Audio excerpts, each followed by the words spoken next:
Pressure 200க்கு மேல இருக்கா, இந்த 10 உணவை சாப்பிடாதீங்க. எந்த உணவுகள் பிபியை, அதாவது ப்ரெஷரை 200க்கு மேல கூட்டும்? பிபி குறையணும்னா என்ன மாதிரி உணவுகள் சாப்பிடணும்? அந்த மாதிரி உணவுகள் சாப்பிட்றப்ப ப்ரெஷருக்கு மாத்திரை தேவை இல்லையா? பிபி, அதாவது ப்ரெஷர் 200க்கு மேல போனா என்ன நடக்கும்? பிபி 200க்கு மேல போனாலே அது சாதாரண ஹைப்பர் டென்ஷன் இல்ல, ஹைப்பர்டென்சிவ் கிரைசிஸ்னு பேரு. இதை பற்றிய விரிவான மருத்துவ ஆய்வுகளை டிஸ்கிரிப்ஷன்ல லிங்கா கொடுத்திருக்கேன். தேவையானவங்க படிச்சே தெரிஞ்சுக்கலாம். இந்த மாதிரி பிபி 200க்கு மேல போச்சுன்னா பக்கவாதம், அதாவது ஸ்ட்ரோக் வர வாய்ப்பு இருக்கு, ஹார்ட் அட்டாக், மாரடைப்பு வர வாய்ப்பு இருக்கு. நீண்ட காலம் பிரஷர் அதிகமா இருந்ததுன்னா கிட்னில பாதிப்பு வர வாய்ப்பு இருக்கு. இந்த வீடியோ பிரஷர் மக்களுக்கு மட்டுமல்ல, சர்க்கரை மக்களுக்கும் முக்கியமான வீடியோ. அதனால வீடியோவை ஸ்கிப் பண்ணாம பாருங்க. நான் டாக்டர் மணிவண்ணன், ஸ்ரீ பார்வதி சர்க்கரை நோய் மருத்துவமனை, காரைக்குடி. வீடியோவை யூடியூப்ல பாக்குறவங்க அவசியம் சப்ஸ்கிரைப் பண்ணி பாருங்க. Facebookல பாக்குறவங்க ஃபாலோ பண்ணி பாருங்க. ஏழை சர்க்கரை மக்களுக்கு உதவ நம்ம சேனல்ல இருக்கிற ஜாயின் பட்டனை அழுத்தி பங்களிப்பை செய்த அனைத்து நல்ல உள்ளங்களுக்கும் நெஞ்சார்ந்த நன்றி. பிரஷர் அதிகம் இருந்தா எந்த உணவுகளை தவிர்க்கணும்? நம்பர் 1, அதிகம் உப்பான ஸ்நாக்ஸ், சிப்ஸ், மிக்சர், பாக்கெட்ல அடைக்கப்பட்ட அதிகம் உப்பு சேர்க்கப்பட்ட ஸ்நாக்ஸ். இந்த மாதிரி உணவுகள்ல அதிகமான சோடியம் இருக்கு. இத அளவுக்கு அதிகமா சாப்பிட்றப்ப நம்ம உடம்புல நீர்ச்சத்து அதிகமாகும். இதனால பிரஷர் கூட வாய்ப்பு இருக்கு. WHO, உலக சுகாதார நிறுவனம், ஒரு மனிதனுக்கு 5 கிராம் உப்பே போதுமானது அப்படின்னு சொல்லுது. ஆனா சாதாரண சிப்ஸ் பாக்கெட்ல 5 கிராமுக்கு மேலே உப்பு இருக்கலாம். 2வது உணவு ஊறுகாய். ஊறுகாயில உப்பு சத்து அதிகம், அது உங்களுக்கே தெரியும். ஒரு 2 ஸ்மால் ஸ்பூன் ஊறுகாயே ஒரு மனிதனுக்கு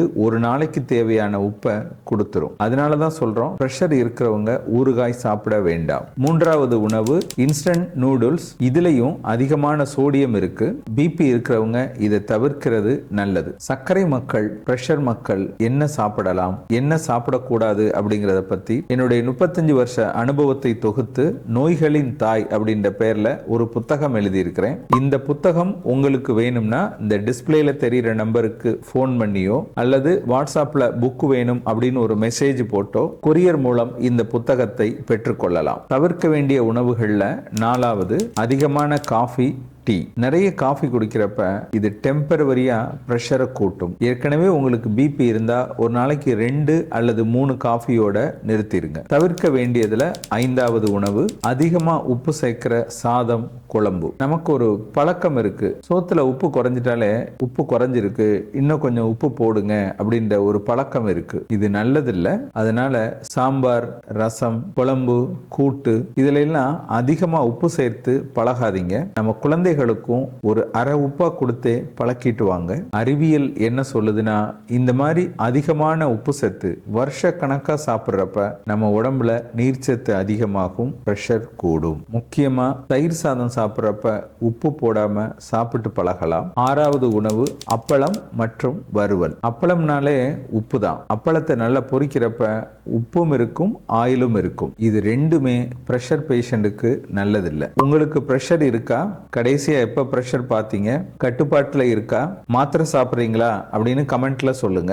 7வது உணவு எண்ணெயில் வறுக்கப்பட்ட உணவுகள். எண்ணெயில பொரிக்கிறப்ப அதிகமான சேச்சுரேட்டட் ஃபேட் அதுல சேரும். இதனால இரத்த குழாய்கள்ல கொழுப்பு படியும், இரத்த நாளங்கள் சேதமாகும், பிரஷருடைய அளவு அதிகமாகும். 8வது உணவு அதிக உப்பு சேர்க்கப்பட்ட கருவாடு மற்றும் உப்பு கண்டம். ட்ரை ஃபிஷ், கருவாடு உப்பால தான் பதப்படுத்தப்படுது. அதே மாதிரி உப்பு கண்டமும் உப்பால தான் பதப்படுத்தப்படுது. இது சாப்பிட்றப்ப உப்போட அளவு அதிகரிக்கும், பிரஷர் கூடும். அதனால பிரஷர் இருக்கிறவங்க கருவாடும் உப்பு கண்டமும் சாப்பிட வேண்டாம். 9வது சாதமும் இனிப்பும் சேர்ந்த ஒரு காம்போ. நிறைய பேரு வயிறு ஃபுல்லா சாப்பிட்ட பின்னாடியும் ஒரு இனிப்பு சாப்பிடுவாங்க, இன்னும் ஃபுல் பண்றதுக்கு. இது சர்க்கரையோட அளவை கூட்டும், அதற்கு ஏற்ப இன்சுலின் உற்பத்தியும் அதிகரிக்கும். இது இன்டைரக்டா பிரஷரை கூட்டும். 10வது மிக முக்கியமானது ஓவர் ஈட்டிங். வயிறு ஃபுல்லா, வயிறு முட்டை சாப்பிட்றப்ப செரிமானத்துக்காக வயிற்றுக்கு நிறைய இரத்த ஓட்டம் தேவைப்படும். அந்த இரத்த சப்ளையை கொடுக்கறதுக்கு இருதயம் அதிகமான உழைப்பை தர வேண்டியது இருக்கும். அதனால பிரஷருடைய அளவு கூடும். பிரஷர் கூடாம இருக்கிறதுக்கு உங்க உணவு முறைகள்ல என்னென்ன மாற்றங்கள் பண்ணணும் அப்படின்னு விரிவா சொல்லிட்டேன். அக்கறை காட்டினால் சர்க்கரை மட்டுமல்ல பிரஷரும் குறையும். உடம்ப பார்த்துக்கோங்க. இந்த வீடியோ பதிவோட முதல் கமெண்ட்ல சுகர் உள்ளவர்கள் அசைவம் சாப்பிடலாமா அப்படின்ற வீடியோவும் இருக்கு. அதையும் போய் பார்த்து தெரிஞ்சுக்கோங்க.